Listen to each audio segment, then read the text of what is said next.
Hello everyone and welcome back to Alliance IAS Academy online classes. हम लोग Laxmikant 6th addition cover कर रहे हैं और इस सीरीज़ में कल हमने chapter 1 historical background of Indian constitution part 1 cover किया था। मैं आपको फिर से एक रिमाइंड करवाना चाहता हूं कि जो हम लोगों ने सोर्स रखा है अपनी इंडियन पॉलिटी को कवर करने का, that is Indian polity by M Laxmikanth 6th edition. So this is going to be your important source और यहीं से हम लोग अपना इंडियन पॉलिटी का syllabus for UPSC exam cover करेंगे। सो मैं एक बार फिर आपको रिमाइंड करवा देता हूं जो कल मैंने आप लोगों को इंस्ट्रक्शंस दिए थे कि while listening to this videos आपको क्या बातें दिमाग में रखनी है। पहली बात आपको ये दिमाग में रखनी है कि make sure that while watching these videos you have your Laxmikanth 6th edition with you. Apart from that आपको अपने पास एक हाईलाइटर रखना है, एक कॉपी रखनी है और एक नोटबुक रखनी है, ताकि आप जो भी आपको अपार्ट फ्रॉम लक्ष्मीकांत कोई भी इंफॉर्मेशन अगर आप मिल रही है तो आप उसको नोट डाउन कर सकते हैं। इसके अलावा जो भी इंपॉर्टेंट पॉइंटर्स हैं आप उन्हें हाईलाइट करेंगे। So without wasting any much time let's move forward with our Laxmikanth series. Okay, so part 2 हम लोगों को स्टार्ट करना है। कल हमने किया था कंपनी रूल, आज हम बात करेंगे क्राउन रूल की। क्राउन रूल आपका स्टार्ट होता है 1858 में और ये चलता है 1947 तक। क्राउन रूल जब स्टार्ट होता है तो इसके अंदर वेरियस अलग अलग तरह के आपको प्रोविजंस देखने को मिलते हैं, अलग अलग तरह के एक्ट्स देखने को मिलते हैं, जिन एक्ट्स के थ्रू आपका जो इंडिया है उसको रूल किया गया था बाय द क्राउन। इन्हीं सीरीज़ में पहला जो एक्ट आता है that is government of India act of 1858। अगर हम गवर्नमेंट ऑफ इंडिया एक्ट 1858 के बैकग्राउंड के बारे में बात करें तो पहली चीज़ जो हमें ध्यान रखनी पड़ेगी कि इस एक्ट से जस्ट एक साल पहले एक रिवॉल्ट होता है, एक म्यूटिनी होती है जिसे सिपाही म्यूटिनी ऑफ 1857 कहा जाता है, या रिवॉल्ट ऑफ 1857 कहा जाता है, या फर्स्ट वॉर ऑफ इंडिपेंडेंस कहा जाता है। और इसी एक्ट के बैकग्राउंड में होता क्या है, आपका जो ईस्ट इंडिया कंपनी होती है उसको एबॉलिश कर दिया जाता है, कम्प्लीटली एबॉलिश कर दिया जाता है इंडिया से, और भारत में नया शासन स्टार्ट होता है जिसे क्राउन रूल कहा जाता है। 1858 के एक्ट में और क्या बातें आपको देखने को मिलती हैं, it is also known as the act for good governance of India. इसी एक्ट को act of good governance of India भी कहा जाता है। इसके पीछे कारण ये कि जो रिवॉल्ट हुआ था, जो म्यूटिनी हुई थी, उसके पीछे जो कारण बताया गया वो बताया गया था कंपनी की पॉलिसीज़। और जब कंपनी को एबॉलिश कर दिया जाता है और अब नए जो क्राउन है वो टेक ओवर करेगा इंडिया में, तो आपको क्या वादा करना होगा, आपको क्या दिखाना पड़ेगा, आपको ये दिखाना पड़ेगा या that you are better than the company. जो क्राउन है वो कंपनी से ज़्यादा बेटर है, और इसीलिए इस एक्ट को act of good governance of India भी कहा जाता है। सबसे इम्पॉर्टेंट पॉइंट ये है कि इस एक्ट के तहत 1858 के एक्ट के तहत जो आपकी ईस्ट इंडिया कंपनी होती है उसको एबॉलिश कर दिया जाता है भारत से। तो पूरे तरीके से जो कंपनी है वो एबॉलिश हो चुकी है इंडिया से। इससे पहले हमने देखा था कि 1833 का जो चार्टर एक्ट था, उस एक्ट के तहत जो कंपनी है उसके कमर्शियल फंक्शंस को पूरे तरीके से एबॉलिश कर दिया गया था, और उसके बाद से जो ईस्ट इंडिया कंपनी है वो केवल और केवल एक एडमिनिस्ट्रेटिव बॉडी की तरह काम कर रही थी, एक पॉलिटिकल ऑर्गेनाइजेशन की तरह काम कर रही थी। लेकिन अब क्या होता है, अब उनका पॉलिटिकल एडमिनिस्ट्रेटिव फंक्शंस को भी पूरे तरीके से एबॉलिश कर दिया जाता है। वेरी इंपॉर्टेंट, जब एबॉलिश कर दिया तो अब ये किसके अंडर आएगा, यानी इंडिया जो है, इंडियन टेरिटरी जो है वो किसके अंडर आएगी, it will come under majesty, it will come under crown, right. तो 1858 के बाद से क्राउन रूल भारत में इम्प्लीमेंट होगा, इंट्रोड्यूस होगा। Very very very important point. हमने कल की क्लास में देखा था कि किस तरीके से गवर्नर जो थे, गवर्नर ऑफ बंगाल थे, 1773 के एक्ट के बाद गवर्नर जनरल ऑफ बंगाल वो बने, और 1833 के एक्ट के बाद वही व्यक्ति जो है गवर्नर जनरल ऑफ इंडिया बनता है। और अब 1858 का जो एक्ट है वो इस डेजिग्नेशन को चेंज कर देता है और एक नई डेजिग्नेशन आती है जिसे वॉइसरॉय कहा जाता है। तो गवर्नर जनरल ऑफ इंडिया जो है अब वो वॉइसरॉय के नाम से जाने जाएंगे। ये कौन से एक्ट में होता है, ये 1858 के गवर्नमेंट ऑफ इंडिया एक्ट में होता है। और पहले जो वॉइसरॉय होते हैं भारत के, उनका नाम होता है Canning, right. It also abolished double government system. 1858 का जो एक्ट होता है ये भारत में डबल गवर्नमेंट सिस्टम को भी एबॉलिश कर देता है।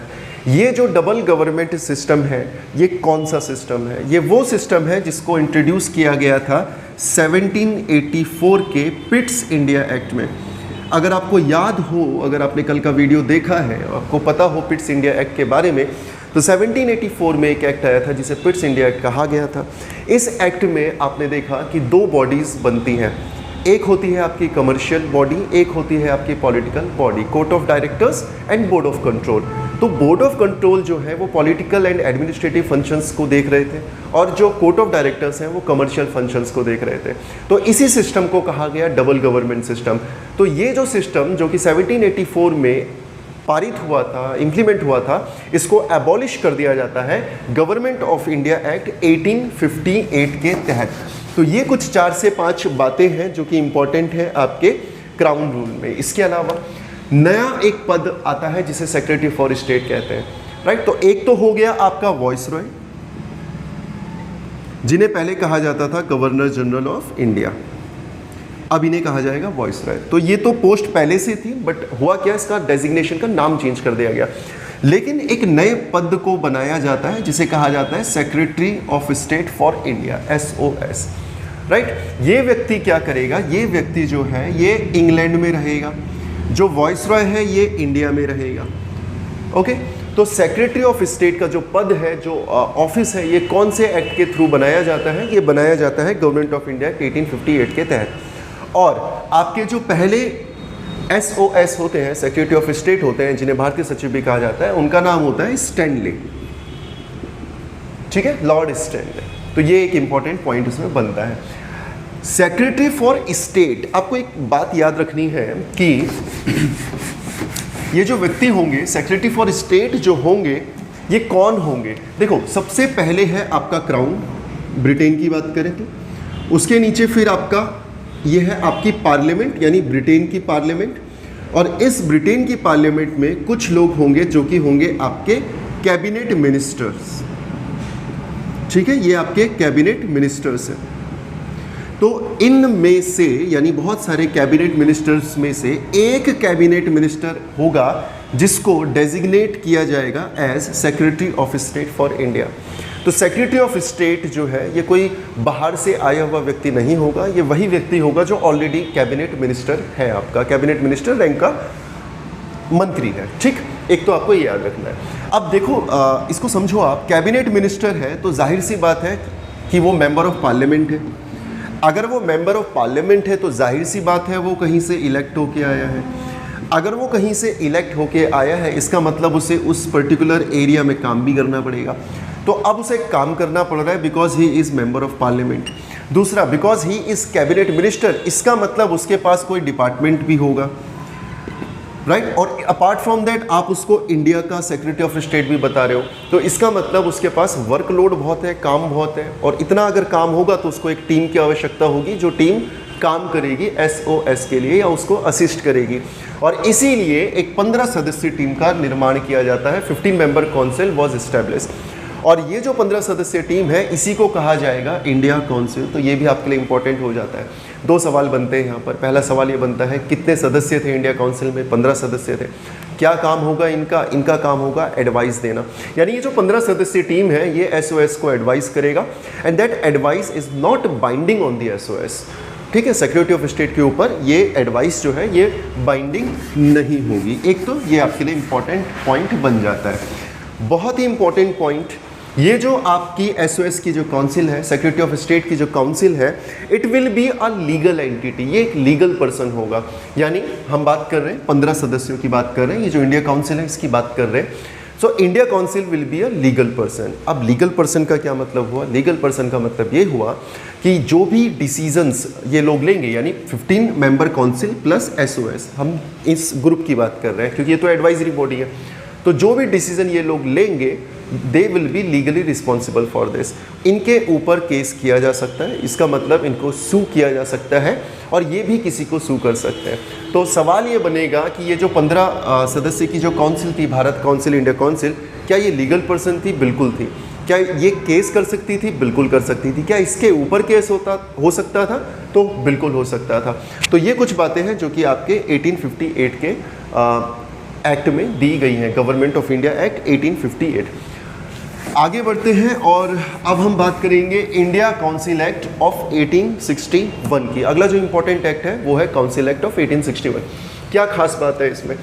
सबसे पहले आपको इसका बैकग्राउंड देखना पड़ेगा। बैकग्राउंड क्या कहता है? बैकग्राउंड ये कहता है कि 1857 का रिवॉल्ट हुआ था, सिपाही म्यूटिनी हुई थी। कारण क्या था? बिकॉज इंडियंस को रिप्रेजेंटेशन नहीं मिल रहा था एडमिनिस्ट्रेशन में, पॉलिटिक्स में उन्हें रिप्रेजेंटेशन नहीं मिल रहा था, और यही कारण था उस सिपाही म्यूटिनी का होने का या उस रिवॉल्ट का होने का।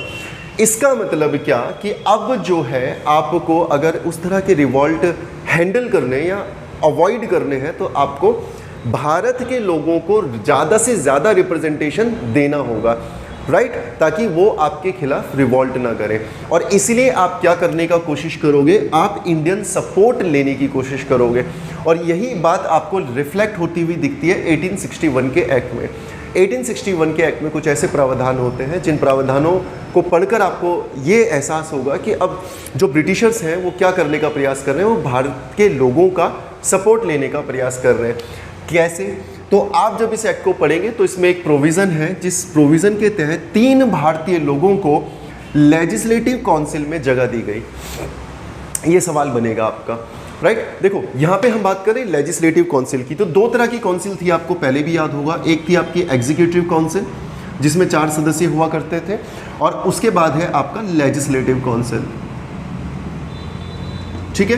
पहली बार जो है इंडियंस को रिप्रेजेंटेशन मिलता है, कहां पर मिलता है? लेजिस्लेटिव काउंसिल में मिलता है। कब मिलता है? 1862 में मिलता है। कौन से एक्ट के तहत मिलता है? 1861 के एक्ट के तहत मिलता है, इंडिया काउंसिल एक्ट 1861, राइट। ये क्वेश्चन बहुत इंपॉर्टेंट है, कई बार ये क्वेश्चन पूछा जा चुका है, तो आपको याद ये रखना है 1861 के एक्ट के तहत 3 भारतीयों को लेजिस्लेटिव काउंसिल में जगह मिलती है, राइट। किन 3 लोगों को मिलती है? तो आप ये नाम भी याद रख सकते हैं। पहला जो नाम है, ये नाम है या डेजिग्नेशन है, ये ऑप्शंस में आपके आ जाते हैं। एक है आपका राजा ऑफ बनारस, ठीक है। उसके बाद है आपका महाराजा ऑफ पटियाला,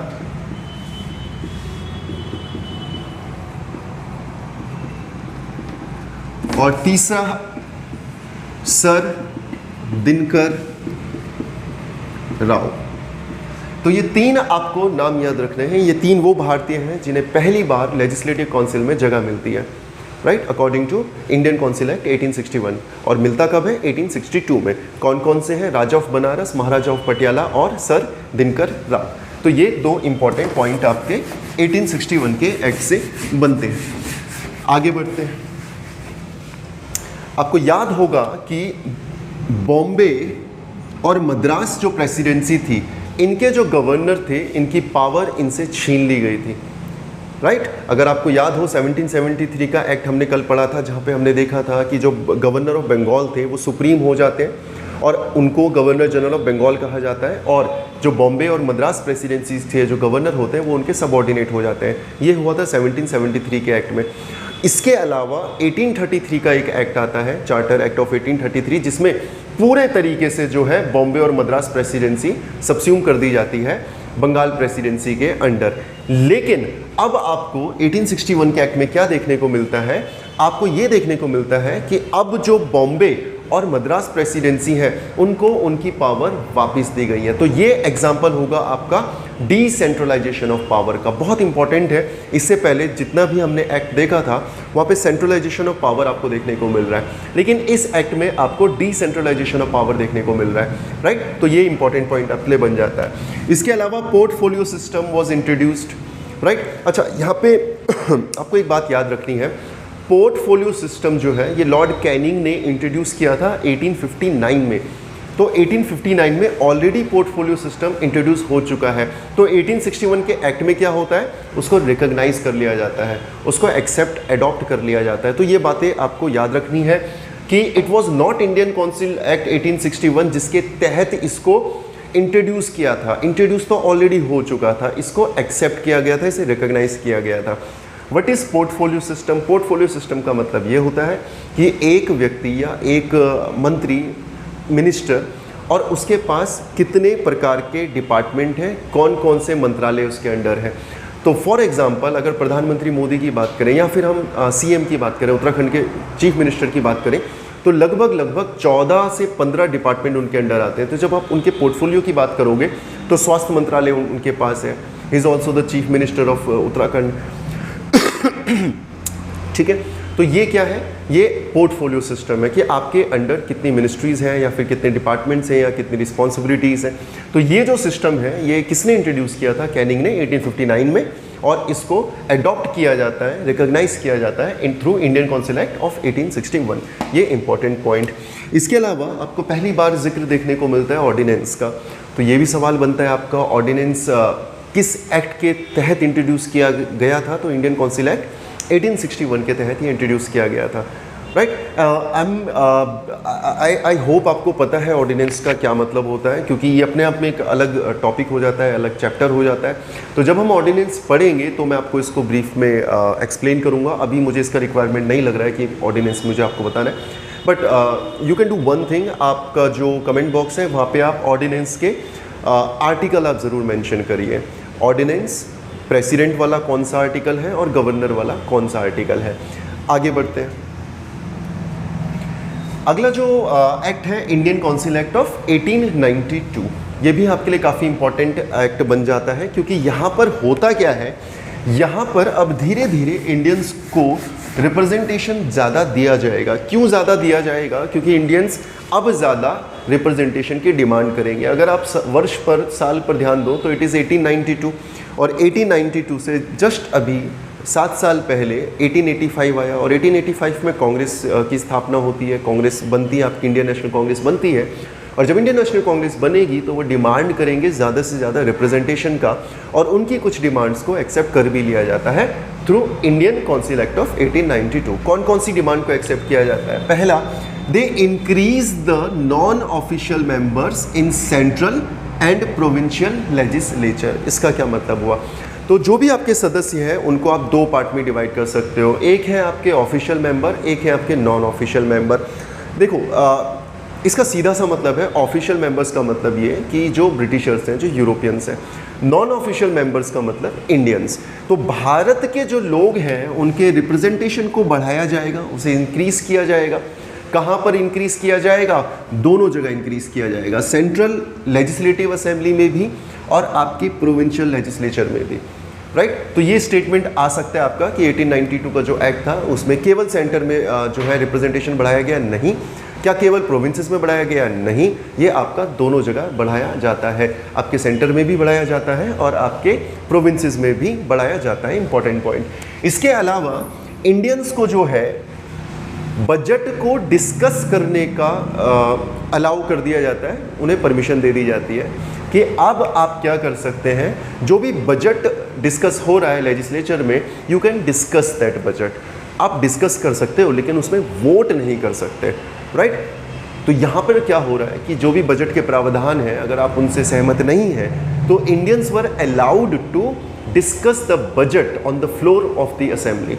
आप कर सकते हो लेकिन वोट नहीं कर सकते। ठीक, वेरी इंपॉर्टेंट। इसके अलावा this was the first act जहां पर आपको इलेक्शंस के एलिमेंट्स देखने को मिलते हैं, बट एग्जैक्टली इलेक्शन देखने को नहीं मिलता। राइट, यहाँ पे आपको बहुत लिमिटेड सेंस में इलेक्शंस देखने को मिलते हैं। कैसे देखने को मिलते हैं? जो नॉन ऑफिशियल सीट्स हैं, राइट, चाहे वो सेंटर में हो चाहे वो प्रोविंसेस में हो, जो नॉन ऑफिशियल सीट्स है वहाँ पर आपको इनडायरेक्ट इलेक्शन देखने को मिलते हैं। तो अगर आपसे कोई बोले कि election was first introduce through which act, तो ये आंसर नहीं होगा, क्योंकि ये एग्जैक्टली इलेक्शंस के बारे में बात नहीं हो रही है। इनडायरेक्ट इलेक्शंस जो है यहाँ पर उसके कुछ एलिमेंट्स आपको देखने को मिलते हैं। राइट, तो ये 3 इंपॉर्टेंट पॉइंट हैं जो कि आपके इंडियन काउंसिल एक्ट 1892 में दिए गए हैं। आगे बढ़ते हैं। इंडियन काउंसिल एक्ट 1909 काफ़ी इंपॉर्टेंट एक्ट है आपका। This is also known as Morley Minto reforms. Morley जो है वो सेक्रेटरी ऑफ स्टेट है और मिंटो जो है वो वॉइसरॉय है। ठीक है, ये दो व्यक्तियों के नाम है, मॉर्ले एंड मिंटो। मॉर्ले जो है ये एसओएस है, सेक्रेटरी ऑफ स्टेट है, जिसके बारे में मैंने अभी आपको बताया था। जो ऑफिस जो है वो बनता है 1858 के एक्ट के तहत। राइट, और मिंटो जो है वो वॉइस रॉय है। तो it is also known as Morley Minto reforms. क्या किया इन्होंने? They increase the size of the legislative council. Legislative council जो है, चाहे वो आपकी प्रोविंसेस हो चाहे वो आपके सेंटर हो, दोनों जो लेजिस्लेटिव काउंसिल्स हैं उनको बढ़ा दिया गया। अगर आप सेंटर की बात करो तो पहले उसमें 16 सदस्य होते थे, उसको बढ़ाकर 60 कर दिया गया, राइट। जो 16 सदस्य होते थे सेंट्रल लेजिस्लेटिव काउंसिल में, उसको बढ़ाकर 60 कर दिया गया। और जो आपके प्रोविंसेस थे उनमें भी इस नंबर को बढ़ाया गया, बट यहाँ पर कोई यूनिफॉर्म नंबर आपको देखने को नहीं मिल रहा है। फॉर एग्जाम्पल, आपका ए प्रोविंस है, बी प्रोविंस है, सी प्रोविंस है। ए में पहले 5 थे, उसको बढ़ाकर 8 कर दिया गया, राइट। बी में पहले 8 थे, उसको बढ़ाकर 12 कर दिया गया। सी में पहले 6 थे, उसको बढ़ाकर 9 कर दिया गया। यानी बढ़े तो हैं, लेकिन जो नंबर है ये नंबर यूनिफॉर्म नहीं है। लेकिन सेंट्रल लेजिस्लेचर की जब हम बात करेंगे, लेजिस्लेटिव काउंसिल की जब हम बात करेंगे, तो वहाँ पर ये नंबर आपको 60 दिखाई देता है। 16 से 60 बढ़ा दिया जाता है। ये काफ़ी इंपॉर्टेंट पॉइंट बनता है आपका, राइट। इसके अलावा आपको ये बात याद रखनी है कि नंबर तो बढ़ा दिया गया, सेंट्रल लेजिस्लेटिव काउंसिल में नंबर को तो बढ़ा दिया गया, उसे 16 से 60 कर दिया गया, बट ब्रिटिशर्स मेड श्योर कि वहाँ पर जो मेजोरिटी रहे वो ऑफिशियल मेजोरिटी ही रहे, ऑफिशियल मेजोरिटी ही प्रिवेल करे। यानी नंबर बढ़ाने से ऐसा नहीं है कि इंडियंस को जो है मेजोरिटी दी गई, जो मेजोरिटी है वो अभी भी ऑफिशियल मेजोरिटी ही है, वो ब्रिटिशर्स के पास है, ठीक। लेकिन जब हम प्रोविंसेस की बात करेंगे तो प्रोविंसेस में नॉन ऑफिशियल मेजोरिटी को प्रमोट किया गया। तो यहाँ पर 2 चीज़ें बनती हैं आपकी। देखो, इसको बहुत आसान भाषा में समझो आप। इंडियंस मांग रहे हैं रिप्रेजेंटेशन, ज़्यादा से ज़्यादा रिप्रेजेंटेशन मांग रहे हैं। अब 1909 का जो एक्ट आता है वो ज़्यादा से ज़्यादा रिप्रेजेंटेशन देता है। कहाँ पर मांग रहे हैं? लेजिस्लेटिव काउंसिल में मांग रहे हैं। कौन सी वाली लेजिस्लेटिव काउंसिल में मांग रहे हैं? सेंटर में जो लेजिस्लेटिव काउंसिल है उसमें भी मांग रहे हैं, और जो प्रोविंसेस में लेजिस्लेटिव काउंसिल्स हैं उनमें भी मांग रहे हैं। जो सेंटर में लेजिस्लेटिव काउंसिल है वहाँ पर बढ़ा दिया जाता है नंबर, और 16 से उसको 60 कर दिया जाता है, 16 से उसे 60 कर दिया जाता है। लेकिन जब आप प्रोविंसेस की बात करोगे तो प्रोविंसेस में भी आपको ये नंबर बढ़ता हुआ दिखाई देता है, बट यूनिफॉर्मली नहीं बढ़ता है, राइट। कहीं पे 5 बढ़ाया, कहीं पे 10 बढ़ाया, कहीं पे 15 बढ़ाया। अब जब नंबर बढ़ाया तो जब हम सेंटर की बात करेंगे तो यहाँ पर जो मेजोरिटी रहेगी वो अभी भी ऑफिशियल मेजोरिटी ही रहेगी, यानी ब्रिटिशर्स की मेजोरिटी रहेगी। लेकिन जब हम बात करेंगे प्रोविंसेस की, तो प्रोविंसेस में आपको नॉन ऑफिशियल मेजोरिटी देखने को मिलती है, यानी इंडियंस की मेजोरिटी देखने को मिलती है। तो ये कुछ इंपॉर्टेंट पॉइंट है आपके 1909 के। आगे बढ़ते हैं। क्या किया इन्होंने? They allowed to ask supplementary question. इससे पहले अभी हमने 92 का एक्ट देखा, उसमें क्या था कि भैया आप बजट को डिस्कस कर सकते हो लेकिन सप्लीमेंट्री क्वेश्चन नहीं पूछ सकते। यहाँ पर सप्लीमेंट्री क्वेश्चन पूछने का आपको अधिकार दे दिया जाता है। 1909 का जो काउंसिल एक्ट है वहाँ पर आपको सप्लीमेंट्री क्वेश्चन पूछने का अधिकार है। कहने का मतलब ये कि आपने कोई सवाल पूछा मिनिस्टर साहब से, और मिनिस्टर साहब ने जो जवाब दिया वो जवाब आपको संतुष्ट नहीं कर पाया, तो आप उनसे पलट के सवाल पूछ सकते हैं, जो पहले नहीं होता था, right. Very very very important. इससे पहले जो आपको अधिकार दिया गया था वो सिर्फ बजट को डिस्कस करने का अधिकार था, लेकिन 1909 का जो एक्ट आता है ये आपको बजट के ऊपर रिजोल्यूशंस पास करने का भी अधिकार देता है। तो अब आप यहाँ पे एक चीज़ देख पा रहे हैं कि ज़्यादा से ज़्यादा जो रिप्रेजेंटेशन है और ज़्यादा से ज़्यादा जो अथॉरिटी है वो अब इंडियंस के पास आती हुई आपको दिखाई दे रही है। क्यों ऐसा हो रहा है? क्योंकि अब भारत के जो लोग हैं वो नेशनलिस्ट हो चुके हैं, वो जाग रहे हैं, और एक राइज ऑफ नेशनलिज्म आपको देखने को मिल रहा है। और ये जो पढ़ा लिखा वर्ग है ये अपने कॉन्स्टिट्यूशनल तरीक़ों से अपने हकों को मांग रहा है और वो प्रेशर क्रिएट कर रहा है, राइट। Very important. इसके अलावा आपको देखने को मिलता है भारतीयों को न केवल लेजिस्लेटिव काउंसिल में रिप्रेजेंटेशन मिला, बल्कि अब उनको एग्जीक्यूटिव काउंसिल्स में भी रिप्रेजेंटेशन मिल रहा है। 2 चीज़ें आपको याद रखना है, लेजिस्लेटिव काउंसिल और एग्जीक्यूटिव काउंसिल। लेजिस्लेटिव काउंसिल में जो रिप्रेजेंटेशन मिला वो 1861 के एक्ट के तहत आपको देखने को मिलता है, जिसमें राजा ऑफ बनारस, महाराजा ऑफ पटियाला और सर दिनकर राव को रिप्रेजेंटेशन मिला था। लेकिन जब हम एग्जीक्यूटिव काउंसिल की बात करेंगे तो एग्जीक्यूटिव काउंसिल में रिप्रेजेंटेशन काफ़ी बाद में मिलता है। कब मिलता है? 1909 के एक्ट में मिलता है। और Satyendra Prasad Sinha, SP Sinha was the first person जिनको वॉइसरॉय की एग्जीक्यूटिव काउंसिल में शामिल किया गया था। ये इंपॉर्टेंट पॉइंट आपके लिए बनता है 1909 का एक्ट में। एग्जीक्यूटिव काउंसिल में पहली बार किसी व्यक्ति को शामिल किया जाता है, जिनका नाम होता है SP सिन्हा, सत्येंद्र प्रसाद सिन्हा। ठीक, आगे बढ़ते हैं। सबसे इंपॉर्टेंट पॉइंट 1909 का ही वो एक्ट है जहां पर कम्युनल रिप्रेजेंटेशन का कॉन्सेप्ट आता है, इसको इंप्लीमेंट किया जाता है। कम्युनल रिप्रेजेंटेशन का मतलब है सेपरेट इलेक्टोरेट। ठीक है, सेपरेट इलेक्टोरेट का क्या मतलब हुआ? इसका मतलब ये है कि आपके मुस्लिम्स को, खासतौर से ये मुस्लिम्स को दिया गया था 1909 में, जो सेपरेट इलेक्टोरेट दिया गया था वो मुस्लिम्स के दिया गया था। इसका क्या मतलब हुआ? इसका मतलब ये हुआ कि अगर कोई टेरिटरी है और उस टेरिटरी में मुस्लिम भी रहते हैं और हिंदू भी रहते हैं, तो जो मुस्लिम वोटर जो होगा उसके पास केवल ये अधिकार होगा कि वो मुस्लिम को वोट दे सकता है, लेकिन जो हिंदू वोटर है वो मुस्लिम को भी वोट दे सकता है और वो हिंदू को भी वोट दे सकता है। तो जब आप इसे कैलकुलेट करो तो आपको ये पता चलेगा कि इससे मुस्लिम कैंडिडेट के जीतने के चांसेस बनते हैं विद 100% श्योरिटी, राइट। तो मुस्लिम्स के पॉलिटिकल इंटरेस्ट को अलग करने के लिए, हिंदू मुस्लिम डिवाइड को क्रिएट करने के लिए सेपरेट इलेक्टोरेट पास किया जाता है 1909 के एक्ट्स के द्वारा। तो ये भी आपका सवाल बनता है। दूसरा, आपको ये भी याद रखना है कि इसे पास करने वाले कौन थे? Minto. And that is the reason Minto is also known as father of communalism in India. ठीक है, father of communalism in India किसे कहा जाता है? ये मिंटो को कहा जाता है। ऐसा क्यों कहा जाता है? क्योंकि 1909 का जो एक्ट था, उस एक्ट में मुस्लिम्स को सेपरेट इलेक्टोरेट दे दिया गया था। तो ये आपके लिए इंपॉर्टेंट हो जाता है 1909 का एक्ट, राइट। अगर आपको किसी भी पॉइंट में कोई भी कंफ्यूजन है तो आप कमेंट बॉक्स में टाइप कर सकते हैं एंड आई विल ट्राई कि मैं आपको इसका आंसर दूं।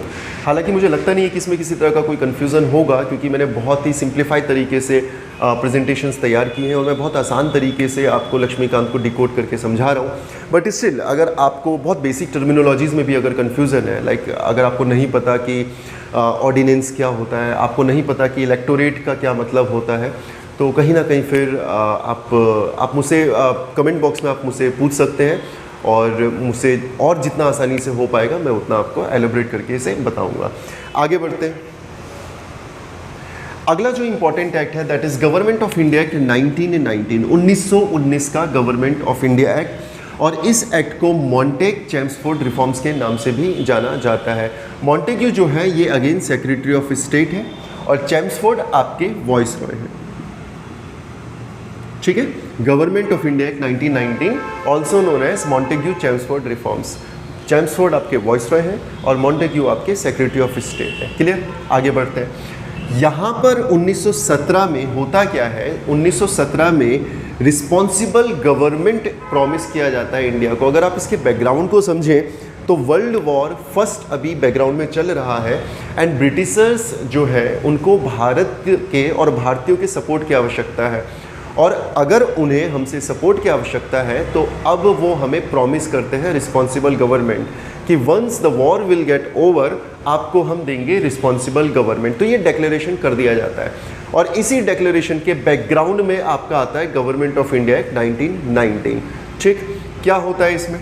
सबसे पहला इंपॉर्टेंट पॉइंट है कि जो आपका सेंट्रल और जो प्रोविंसेस यानी जो आपका केंद्र और राज्य है, इनके सब्जेक्ट्स को सेपरेट कर दिया जाता है, इन्हें अलग कर दिया जाता है। ये वैसा ही है जैसे आज भी होता है आपका। अगर आप भारत के कॉन्स्टिट्यूशन को समझें तो उसमें शेड्यूल होते हैं आपके, ठीक है, 7th शेड्यूल, और 7th शेड्यूल में 3 लिस्ट आपको देखने को मिलती हैं, union list, state list and concurrent list. ठीक है, तो ऐसा ही कुछ आपको यहां पर देखने को मिलता है, separation of central and provincial subjects. यानी आपके कुछ ऐसे मुद्दे होंगे, कुछ ऐसे सब्जेक्ट होंगे जिसमें केंद्र कानून बनाएगा, कुछ ऐसे सब्जेक्ट होंगे जिसमें राज्य कानून बनाएंगे, राइट। तो यहाँ पे ये सेपरेशन आपको देखने को मिलता है। वेरी वेरी इंपॉर्टेंट पॉइंट कि आपने सब्जेक्ट को सेपरेट तो कर दिया बट स्टिल जो पावर है, जो सेंट्रलाइजेशन ऑफ पावर है वो किसके हाथ में है? वो अभी भी यूनियन गवर्नमेंट के हाथ में है। राइट। तो वो किसके हाथ में है? वो सेंटर के हाथ में है, यूनियन गवर्नमेंट के हाथ में है। और अभी भी सिस्टम जो है वो यूनिटरी सिस्टम की तरह काम कर रहा है। इसके अलावा क्या देखने को मिलता है आपको? Very very very very important point, dyarchy. अब मैंने कल के लेक्चर में आपको बताया था कि 3 शब्द हैं, ड्वेल गवर्नमेंट, डबल गवर्नमेंट और उसके बाद आ जाता है डायरार्की। क्या डिफरेंस होता है इसमें?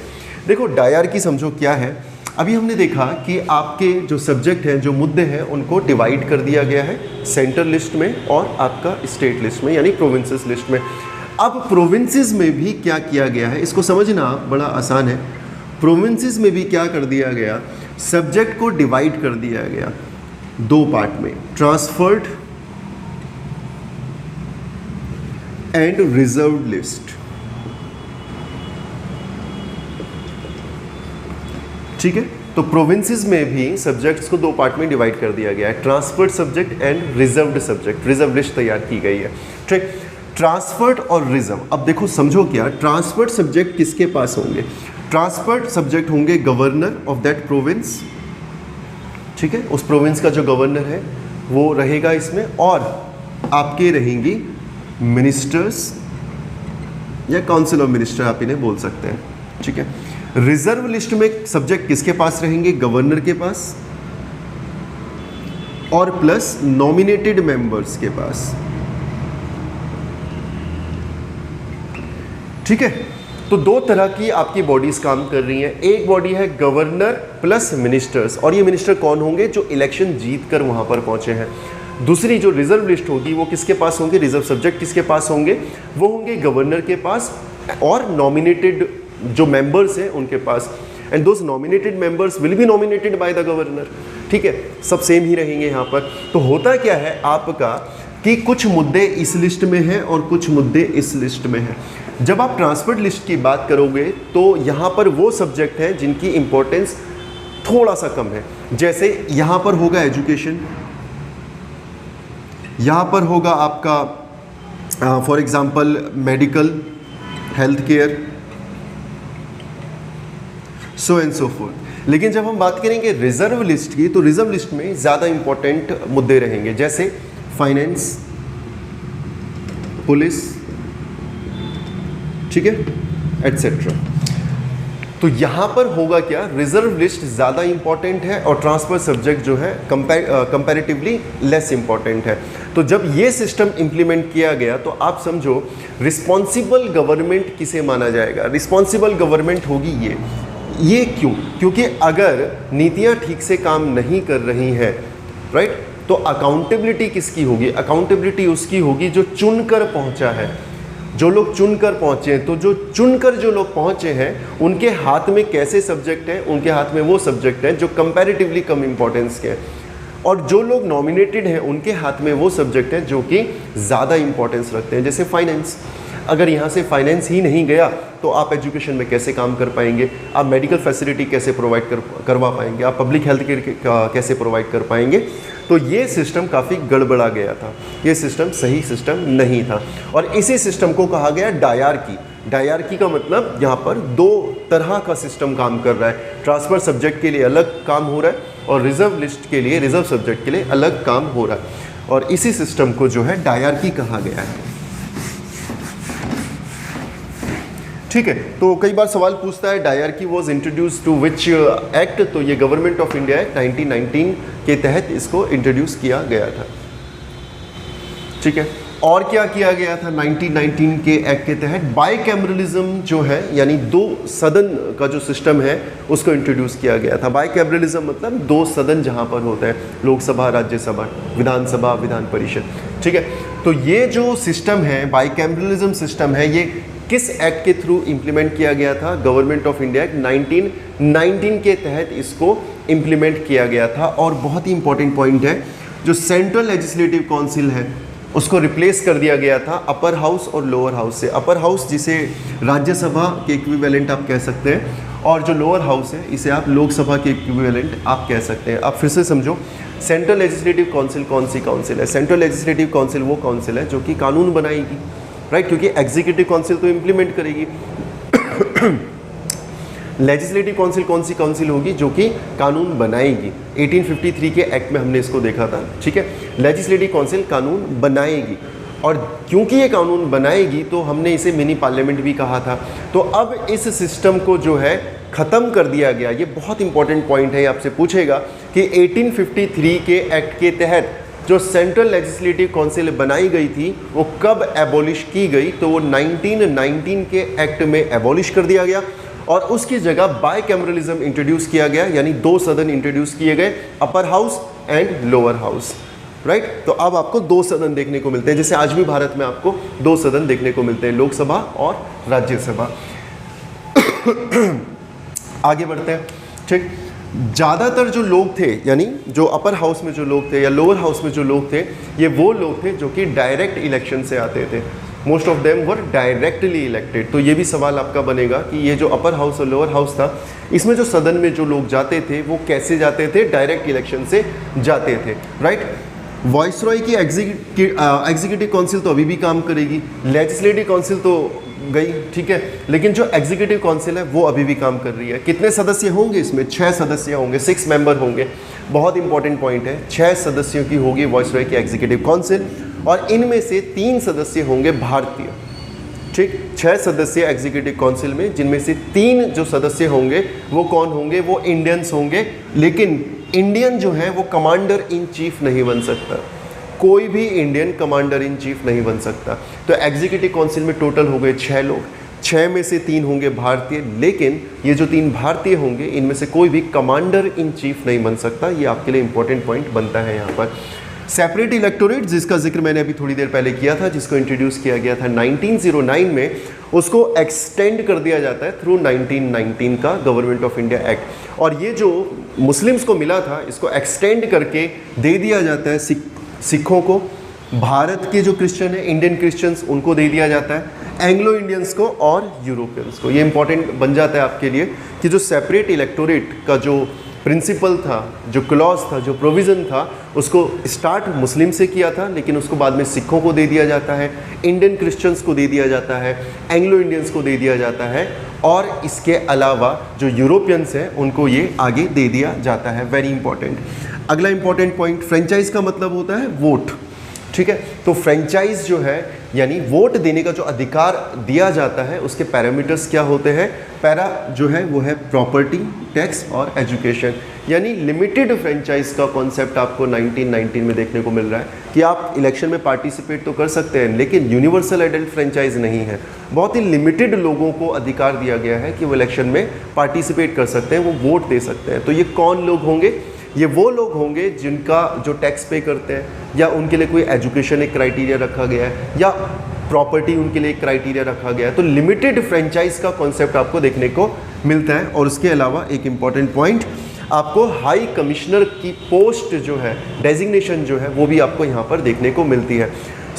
देखो, सिविल सर्विसेज में एक पोस्ट होती है जिसे IFS भी कहा जाता है, इंडियन फॉरेन सर्विस, राइट। तो अगर आप IFS ऑफिसर बनते हैं तो उसके बाद आप विदेशों में जाके काम करेंगे। तो अगर आप मान लेते हैं अमेरिका जाते हैं तो आपको बोला जाएगा एम्बेसडर, लेकिन अगर आप इंग्लैंड चले जाते हैं तो आपको बोला जाएगा हाई कमिश्नर। बात सिर्फ इतनी है कि अगर आप कॉमनवेल्थ नेशंस में अपॉइंट होते हैं, वहाँ पे पोस्टेड होते हैं, तो तब आपकी जो ऑफिस है, आपका जो पद है, पोस्ट है, उसे हाई कमिश्नर कहा जाएगा। अपार्ट फ्रॉम दैट अगर आप कहीं और जाते हैं तो आपको एम्बेसडर कहा जाता है, राइट। तो क्योंकि ये इंग्लैंड की बात हो रही है, तो हाई कमिश्नर की जो पोस्ट है वो 1919 का जो एक्ट था वहाँ पर बनती है, वहाँ से बनती है, और आज भी ये पोस्ट उसी तरीके से काम करती है। आगे बढ़ते हैं। सेंट्रल पब्लिक सर्विस कमीशन आपको देखने को मिलता है 1926 में, जिस एग्ज़ाम की आप तैयारी कर रहे हैं, ठीक है। पब्लिक सर्विस कमीशन, इसका जो कॉन्सेप्ट है इसको इम्प्लीमेंट किया जाता है 1926 में, 1926, राइट। और आपको कमेंट बॉक्स में ये बताना है कि वो कौन सा कमीशन था जिस कमीशन की रिकमेंडेशन पर सेंट्रल पब्लिक सर्विस कमीशन को बनाया गया था, right. Important question. Separation of central and provincial budget, very very very important. इससे पहले जो बजट आता था वो बजट एक ही होता था, यानी जो केंद्र के लिए बजट होगा वही बजट जो है राज्यों के लिए भी होगा।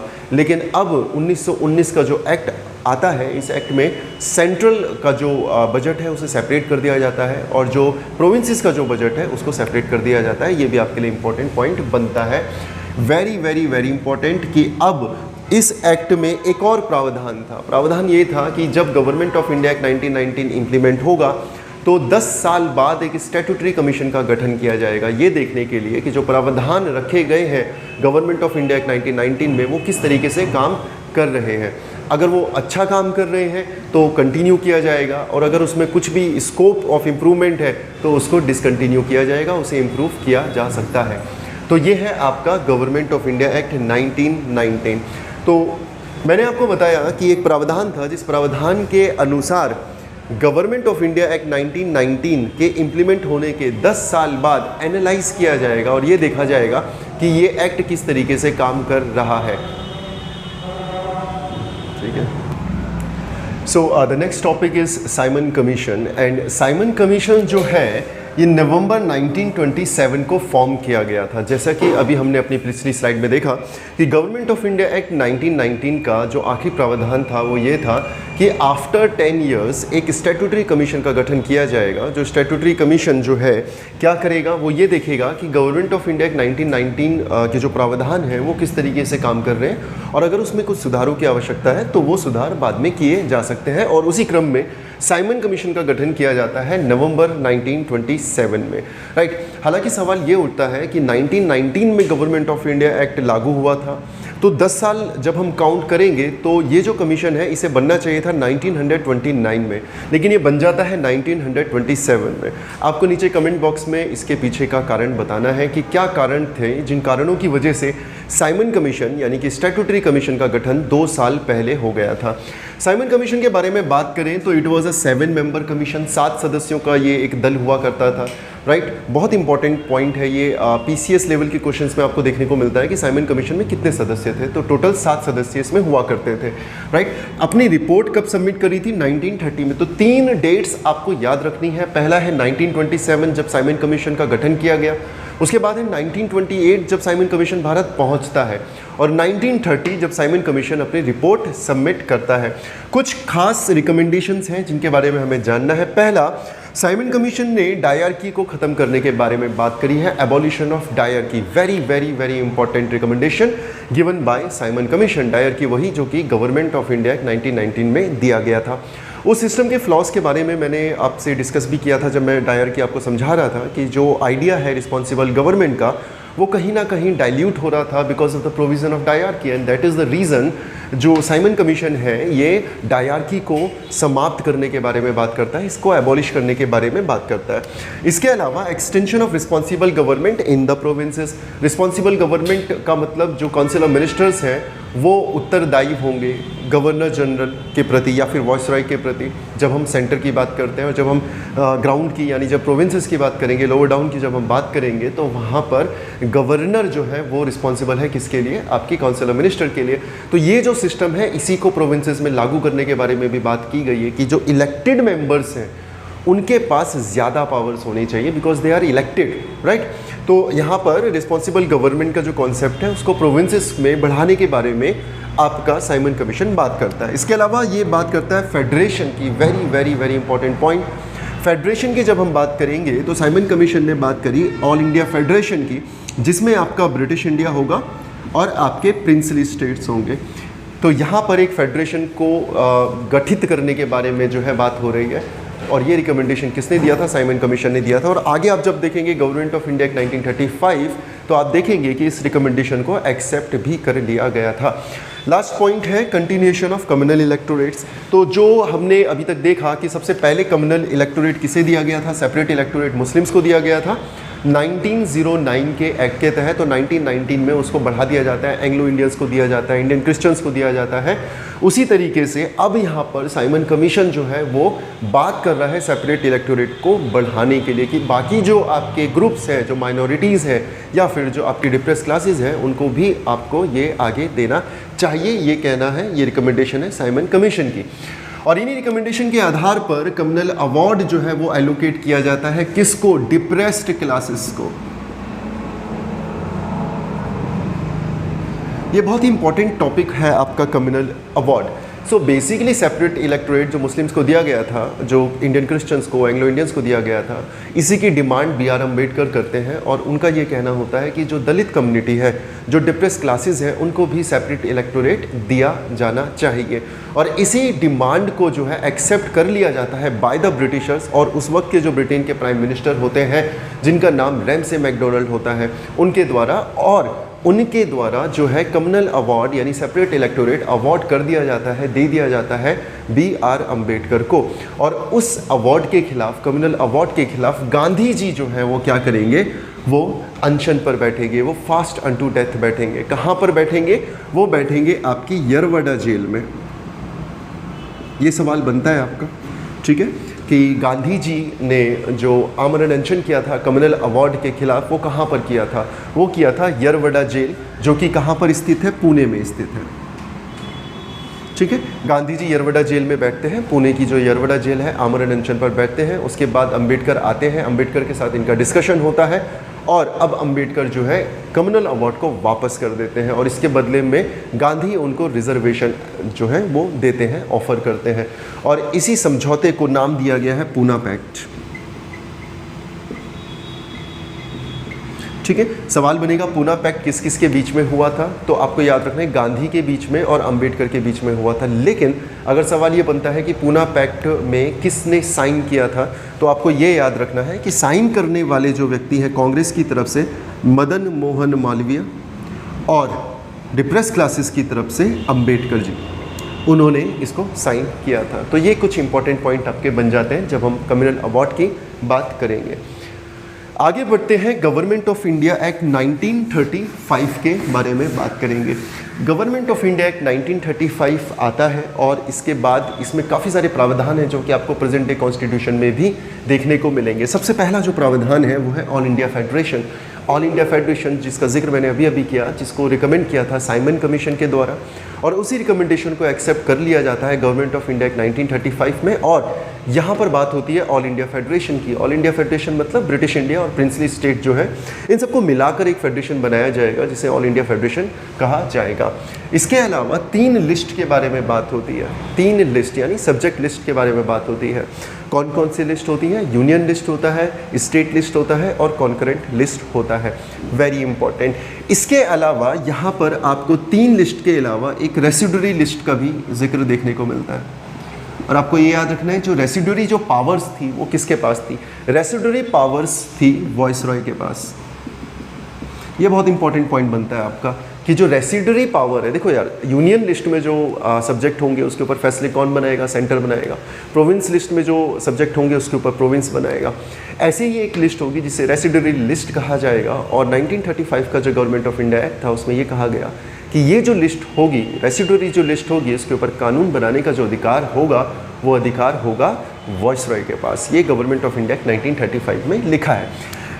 वेरी इंपॉर्टेंट पॉइंट, डायरकी जो है उसको एबॉलिश कर दिया जाता है। जो प्रोविंसेस में, जो प्रांतों में जो डायरकी सिस्टम था उसको ख़त्म कर दिया जाता है, और डायरकी को प्रांतों से उठाकर, प्रोविंसेस से उठाकर सेंटर में, केंद्र में डाल दिया जाता है। ये भी इंपॉर्टेंट पॉइंट बनता है आपका।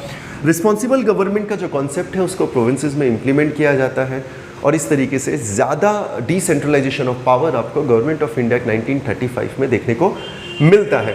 बाइकैमरलिज्म का जो कॉन्सेप्ट है, जो कि इससे पहले सेंटर में था, उसको राज्यों में इम्प्लीमेंट कर दिया जाता है, और आपके 11 में से 6 राज्य ऐसे थे जहां पर बाइकैमरलिज्म इम्प्लीमेंट कर दिया जाता है। यानी अब 11 में से 6 ऐसे प्रांत होंगे जहां पर आपके 2 सदन होंगे, अपर हाउस होगा और लोअर हाउस होगा। तो ये important point government of India 1935। इसके अलावा सेपरेट इलेक्टोरेट के बारे में जब हम बात करेंगे तो गवर्नमेंट ऑफ इंडिया एक्ट में 35 में होता क्या है कि जो सेपरेट इलेक्टोरेट का जो प्रिंसिपल है इसको और ज़्यादा एक्सटेंड कर दिया जाता है, और अब आपकी डिप्रेस क्लासेस, विमेन और लेबर, इनको भी शामिल कर दिया जाता है सेपरेट इलेक्टोरेट में। ये बहुत इंपॉर्टेंट पॉइंट है। 1909 में मुस्लिम्स थे, उसके बाद 1919 में इंडियन क्रिश्चियंस को, एंग्लो इंडियंस को इसमें जोड़ दिया जाता है, और ऐसे ही गवर्नमेंट ऑफ इंडिया 1935 में डिप्रेस क्लासेस को, विमेन को और लेबर को सेपरेट इलेक्टोरेट में शामिल कर दिया जाता है। ये इंपॉर्टेंट पॉइंट है। It also abolish council of India. Very important point, जो काउंसिल ऑफ इंडिया थी उसको ये समाप्त कर देता है। 1935 के एक्ट में काउंसिल ऑफ इंडिया को समाप्त कर दिया जाता है। बहुत ही इंपॉर्टेंट पॉइंट है। काउंसिल ऑफ इंडिया कौन सी काउंसिल है? जिसका गठन किया गया था 1858 में। आपको याद होगा 1858 का एक्ट जब हमने आज स्टार्ट किया था तो उसमें सेक्रेटरी ऑफ स्टेट थे, और उनको असिस्ट करने के लिए एक 15 लोगों की एक टीम तैयार की गई थी जिसे काउंसिल ऑफ इंडिया कहा गया था। तो जो टीम 1858 में तैयार हुई थी, जो ग्रुप तैयार हुआ था, जो लीगल एंटिटी तैयार हुई थी, 1935 के एक्ट में उसको एबॉलिश कर दिया जाता है। इसके अलावा जो वोट देने का अधिकार है, जो फ्रेंचाइज है, उसको भी बढ़ा दिया जाता है और 1935 के एक्ट के तहत लगभग भारत की टोटल पॉपुलेशन का 10% हिस्सा आबादी ऐसी थी जिसको वोट देने का अधिकार मिल जाता है। 10% of the total population of India जिनको फ्रेंचाइज दे दिया जाता है, यानी वोट देने का अधिकार दे दिया जाता है। रिजर्व बैंक ऑफ इंडिया के गठन के बारे में भी बात होती है गवर्नमेंट ऑफ इंडिया एक्ट 1935 में, तो ये भी आपके लिए इंपॉर्टेंट पॉइंट है, reserve bank of India, right. Federal joint and provincial public service commission के बारे में भी आपको 1935 में देखने को मिलता है, right. Union public service commission, joint public service commission और प्रोविंशियल पब्लिक सर्विस कमीशन। आपको नीचे कमेंट बॉक्स में इन सब के आर्टिकल्स के बारे में लिखना है कि संविधान का कौन सा आर्टिकल है जो कि फेडरल यानी यूपीएससी के बारे में बात करता है, जॉइंट पब्लिक सर्विस कमीशन के बारे में बात करता है और स्टेट सर्विस कमीशन के बारे में बात करता है। इसका रूट भी आपको 1935 के एक्ट में देखने को मिलता है। उसके बाद बात करेंगे फेडरल कोर्ट की, जिसे आज आप सुप्रीम कोर्ट के नाम से जानते हो। ये है फेडरल कोर्ट, 1937 में इसको इस्टेब्लिश किया जाता है। आपको ये याद रखना है कि इससे पहले जो हमने सुप्रीम कोर्ट के बारे में बात करी थी वो 1773 के रेगुलेटिंग एक्ट से बनाया गया था, लेकिन उसका जो दायरा था वो केवल कलकत्ता तक सीमित था। आज का जो आपका सुप्रीम कोर्ट है उसकी रूट जो है, उसका जो पुराना जो वर्जन है दैट इज़ फेडरल कोर्ट, जिसे 1937 में गवर्नमेंट ऑफ इंडिया 1935 के द्वारा बनाया गया था। उसके बाद अंतिम जो एक्ट आपका आता है इंडियन इंडिपेंडेंस एक्ट ऑफ 1947, ठीक है, यानी जो आपका क्राउन रूल है उसका जो अंतिम जो एक्ट है उसे कहा जाएगा इंडियन इंडिपेंडेंस एक्ट 1947। ये इंपॉर्टेंट है क्योंकि इंडियन इंडिपेंडेंस एक्ट ऑफ 1947 के तहत ही भारत आपका आज़ाद होता है, और न सिर्फ भारत बल्कि पाकिस्तान भी आपका इसी एक्ट से आज़ाद होता है। 20 फरवरी 1947 को क्या होता है, उस वक्त के जो प्राइम मिनिस्टर थे ब्रिटेन के, जिनका नाम एटली था, जिनका नाम क्लीमेंट एटली था, वो एक डिक्लेरेशन देते हैं। क्या डिक्लेरेशन देते हैं? वो ये कहते हैं कि ब्रिटिश रूल जो भारत में है वो समाप्त हो जाएगा, वो ख़त्म हो जाएगा। कब ख़त्म होगा? बाय जून 30, 1948, 30 जून 1948 तक ब्रिटिश प्राइम मिनिस्टर ये डिक्लेयर करते हैं कि ब्रिटिश रूल जो है वो भारत में समाप्त कर दिया जाएगा। ये इंपॉर्टेंट डिक्लेरेशन इनका होता है, जिसे एटलीस्ट डिक्लेरेशन भी कहा जाता है। मुस्लिम लीग का एजिटेशन इस वक्त चल रहा है because they are asking for a separate country, वो पाकिस्तान की डिमांड कर रहे हैं। इसी बैकग्राउंड में आपको ये डिक्लेरेशन भी आता हुआ देखने को मिलता है। 3 जून 1947 को क्या होता है, इस प्लान को पार्टीशन प्लान भी कहा जाता है, जून प्लान भी कहा जाता है और माउंटबेटन प्लान भी कहा जाता है। और माउंटबेटन 3 जून 1947 को एक और डिक्लेरेशन करते हैं, एक और जो है एक स्टेटमेंट जारी करते हैं, और उसी स्टेटमेंट को पार्टीशन प्लान भी कहा जाता है, वेरी इंपॉर्टेंट। और इस स्टेटमेंट में वो पार्टीशन को एक्सेप्ट कर लेते हैं, इंडिया और पाकिस्तान के पार्टीशन को एक्सेप्ट कर लेते हैं, और जैसे ही वो इसे एक्सेप्ट करेंगे it will be welcomed by Congress and Muslim League both, right. क्योंकि सिचुएशन अब इस वक्त हाथ से ऑलमोस्ट जा चुकी है, निकल चुकी हैं, और अब कोई अल्टरनेटिव आपके पास नहीं है, कोई ऑप्शन आपके पास नहीं है। और इसी चीज़ को ध्यान में रखते हुए माउंटबेटन 3 जून 1947 को पार्टीशन प्लान अपना आगे फॉरवर्ड करते हैं, और कांग्रेस उसे एक्सेप्ट करती है, मुस्लिम लीग भी उसे एक्सेप्ट करती है। और ये इंपॉर्टेंट हो जाता है, यूपीएससी इस तरह के क्वेश्चन पूछता है आपसे कि पार्टीशन प्लान या Mountbatten plan was accepted by both Muslim league and the Congress. ये स्टेटमेंट बिल्कुल सही है, दोनों ने इसे एक्सेप्ट कर लिया था। इसी प्लान के तहत भारत में ब्रिटिश रूल जो है वो समाप्त हो जाता है। इंडियन इंडिपेंडेंस एक्ट के अनुसार ही भारत में ब्रिटिश रूल जो है वो एंड हो जाता है, वो समाप्त हो जाता है, और भारत जो है वो एक इंडिपेंडेंट, एक सोवरेन स्टेट डिक्लेयर कर दिया जाता है। So after 15 August 1947 India was an independent country, right. India एक इंडिपेंडेंट कंट्री थी, एक सोवरेन कंट्री थी, बट आपको ये याद रखना है कि India was not a republic. India अभी भी कॉन्स्टिट्यूशनल मोनार्क या ब्रिटिश मोनार्क के अंडर काम कर रही थी। तो 1947 से लेकर 1950 तक भारत जो है वो अभी भी रिपब्लिक नहीं है। तो वो क्या है? वो एक डोमिनियन है, वो एक इंडिपेंडेंट और सोवरेन स्टेट है। ये स्टेटस आपको इसका याद रखना है।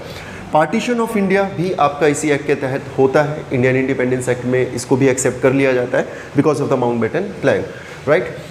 इंडियन इंडिपेंडेंस एक्ट और क्या कहता है? वो ये कहता है कि इंडिया हो चाहे पाकिस्तान हो, दोनों के पास ये अधिकार होगा कि वो कॉमनवेल्थ नेशन की सदस्यता को छोड़ सकते हैं, अपने आप को कॉमनवेल्थ नेशन की सदस्यता से उसको अलग कर सकते हैं। अगेन ये बहुत इंपॉर्टेंट टॉपिक हो जाता है आपका करंट अफेयर्स का। कॉमनवेल्थ नेशंस कितने मेंबर हैं, कौन इसका हेड होता है, इसकी हिस्ट्री क्या है, वगैरह वगैरह। सो प्लीज़ आप थोड़ा सा गूगल सर्च कर लीजिएगा, क्योंकि because of the positive time अभी हम इतना डिस्कस इसमें नहीं कर पाएंगे। करंट अफेयर्स की क्लास जब हम करेंगे तो वहाँ पे मैं आपको ये बताऊंगा व्हाट इज़ कॉमनवेल्थ, बट फिलहाल आप गूगल सर्च कर सकते हैं कॉमनवेल्थ नेशंस के बारे में।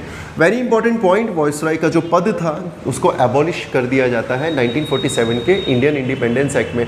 ये वही पद है जिसको बनाया गया था 1858 के एक्ट से, राइट। वॉइसरॉय, जिनका नाम पहले गवर्नर जनरल ऑफ इंडिया हुआ करता था, तो वॉइसरॉय का जो पद है इसको भी एबॉलिश कर दिया जाता है। इसके अलावा ये एक्ट बात करता है गवर्नर जनरल की, दोनों डोमिनियंस के लिए गवर्नर जनरल के बारे में बात करता है, गवर्नर जनरल इंडिया और गवर्नर जनरल आपका Pakistan. Again you have to write in the comment box कि who was the first governor general of India pre independence, post independence sorry, independence के बाद भारत का पहला गवर्नर जनरल कौन था, और आपको ये भी बताना है पाकिस्तान का पहला गवर्नर जनरल कौन था आफ्टर इंडिपेंडेंस, ठीक। Dominions have the right to make their own constitution. Indian independence act ये भी बात करता है कि जो भी डोमिनियंस आपके बने हैं, इंडिया और पाकिस्तान दोनों के पास ये अधिकार होगा कि वो अपना कॉन्स्टिट्यूशन, अपना संविधान स्वयं बना सकते हैं। उसमें किसी भी तरह का कोई भी आपको इंटरफेरेंस देखने को नहीं मिलेगा किसी के भी द्वारा। तो दोनों देशों को यह अधिकार दिया गया कि वो अपना स्वयं का संविधान बना सकते हैं। By this act they abolish the office of secretary of state. Secretary of state के ऑफिस को भी यहाँ पे समाप्त कर दिया जाता है। ये वही ऑफिस है जिसको 1858 में बनाया गया था। The British paramountcy also lapsed. British paramountcy का क्या मतलब है? देखो, प्रिंसली स्टेट हुआ करते थे, दो तरह का भारत था, एक था ब्रिटिश इंडिया, एक था प्रिंसली स्टेट। तो जो प्रिंसली स्टेट है वो डायरेक्टली किसके अंडर आते थे? दे केम अंडर ब्रिटिश पैरामाउंटेसी। और ब्रिटिश पैरामाउंटेसी का एंड भी आपको इसी एक्ट के द्वारा देखने को मिलता है। और अब प्रिंसली स्टेट आज़ाद हो जाते हैं और उनके पास ये ऑप्शन होता है whether they want to join India और they want to join Pakistan और they want to remain independent. ये उनका चॉइस रहेगा। ये एक्ट उनको ये पावर देता है। बहुत इंपॉर्टेंट पॉइंट ये है। इसके अलावा इस एक्ट में ये भी लिखा था कि जब तक नया कॉन्स्टिट्यूशन नहीं बनता तब तक भारत और पाकिस्तान अगर गवर्नमेंट ऑफ इंडिया 1935 के हिसाब से चलना चाहते हैं, गवर्न करना चाहते हैं, तो दे कैन डू सो। और अगर उसमें भी वो कुछ एक्स्ट्रा ऐड करना चाहते हैं या कुछ अमेंड करना चाहते हैं तो they are free to do so.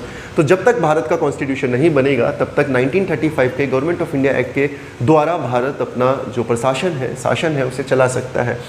Very important, जो गवर्नर जनरल है, जो मैंने अभी आपको बताया, एक गवर्नर जनरल इंडियन डोमिनियन का और एक गवर्नर जनरल पाकिस्तान डोमिनियन का, उनको स्टेटस दिया गया कॉन्स्टिट्यूशनल हेड का कि ये जो गवर्नर जनरल है ये इंडियन डोमिनियन और पाकिस्तान डोमिनियन में एज कॉन्स्टिट्यूशनल हेड की तरह काम करेंगे।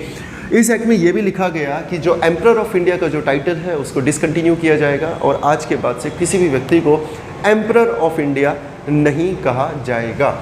इसके अलावा जो लास्ट पॉइंट इस लेक्चर का है और आपको याद रखना है, ये हम सब से रिलेटेड है और आपको इस चैप्टर का हिस्टोरिकल बैकग्राउंड ऑफ इंडिया के टॉपिक का ये आखिरी पॉइंट है। वो ये कहता है कि जो सिविल सर्विसेज में जो अपॉइंटमेंट होंगे, अब वो जो अपॉइंटमेंट है वो इंग्लैंड से नहीं होंगे। यानी जो पहले प्रावधान हुआ करता था कि कुछ लोगों का अपॉइंटमेंट सिविल सर्विसेज में इंग्लैंड से हुआ करता था, कुछ सीटें जो है वो रिज़र्व होती थी, वो अब डिसकंटिन्यू कर दिया गया। अब भारत चाहे जैसा चाहे वो वैसे सिविल सर्वेंट्स को अपॉइंट कर सकता है, उनको सेलेक्ट कर सकता है।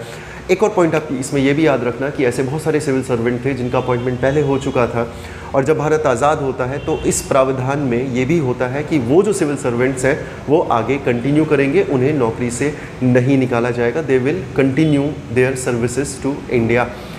एंड विद दिस पॉइंट ये हमारा टॉपिक, हमारा chapter number 1 historical background of India यहीं पे समाप्त होता है।